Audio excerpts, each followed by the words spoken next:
There was an exile in 576 BC. This may seem unimportant, but three major religions would have never happened had the Persians not done something. The Jewish people lived in an area called Judah, which is in present-day Israel. They lived in peace until the Assyrians conquered them. Then, the Babylonians took over the Assyrians, thus making the Jewish population theirs. The Babylonians treated them poorly and made them basically slaves.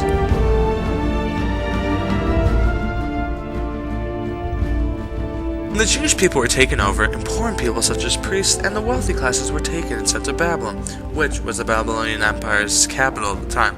Somewhere between 10,000 and 42,000 people were taken. The rest were left to fend for themselves, and some died in Judah, dwindling the population. The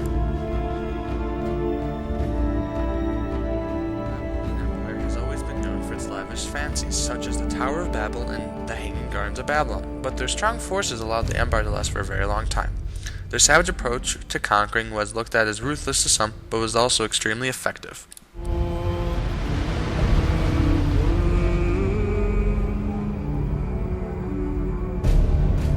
Even though many Jewish people were taken away from Judah, the ones left did receive many benefits. Though people who were taken away's land was given back to the people of the land of Judah and was distributed equally. This, in turn, helped the Jewish people in Judah have a better life.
The Persian Empire was the largest it had ever been, and at the peak of its success. The capital city of Persepolis was thriving at the time, and was as lavish, if not more lavish, than Babylon.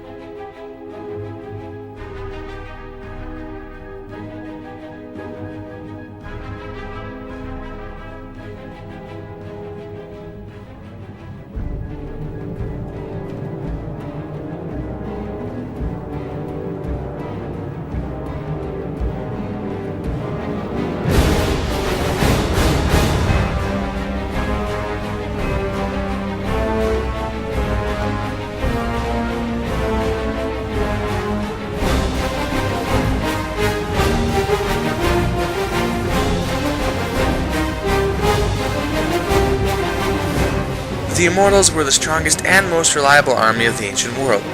They were always 10,000 strong, never wavering in number. They also had sworn a code of ethics that they would never kill, rape, or pillage the people of the empires they had conquered. Many armies would not even fight them because they realized they would not be killed if they just laid down their swords. Cyrus the Great was an extremely ethical ruler. This has a huge impact, especially after the rescue of the Jews from Babylon. He was modest, but also a very strong leader. Nebuchadnezzar was very radical and also a strong leader.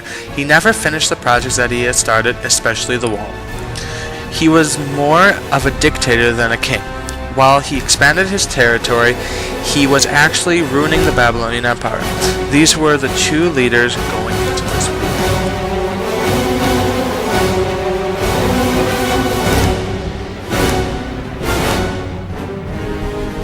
After over 70 years of imprisonment, the Jewish people were very disillusioned. They did have communication back home, but since many people died, there was really no use. The Jewish population believed that the exile was Yahweh's punishment. They thought that they had not followed the religious law closely enough, and this caused Yahweh to become angry. But one Jewish prophet, Daniel, believed that this was not their fault, and the Babylonian Empire would soon fall, thus making them free.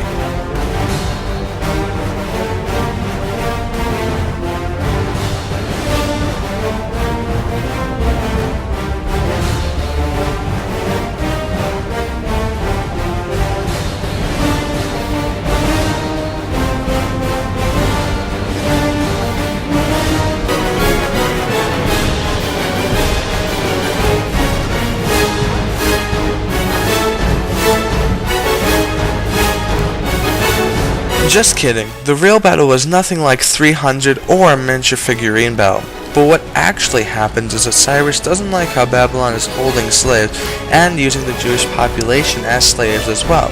At this time there are over 100,000 Jews there, and he finds this to be a problem.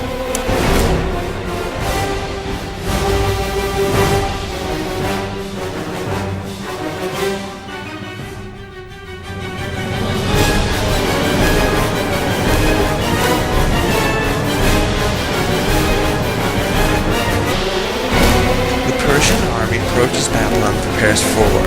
After swiftly breaking through the Babylonian defense, the Babylonians were defeated. The battle was bloody and was fought on all fronts from Babylon. Once taken over, the citizens are anxious to hear about their new leader.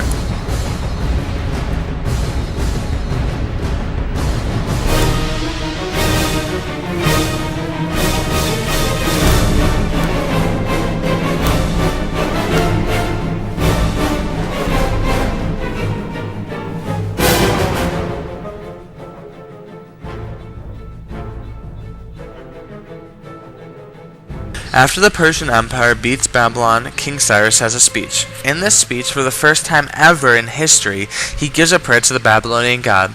There are many events that happen after this. First, and most important, Cyrus says all slaves and Jewish people who are being used as slaves are free. Next, he creates a cylinder of human rights with input from others such as Daniel the prophet. This created all the human and civil rights that we use today. This now which has a replica in the UN building, and the UN accepts as their guide to deal with human rights issues. Without this rescue, the three main religions might have never been around in today's world.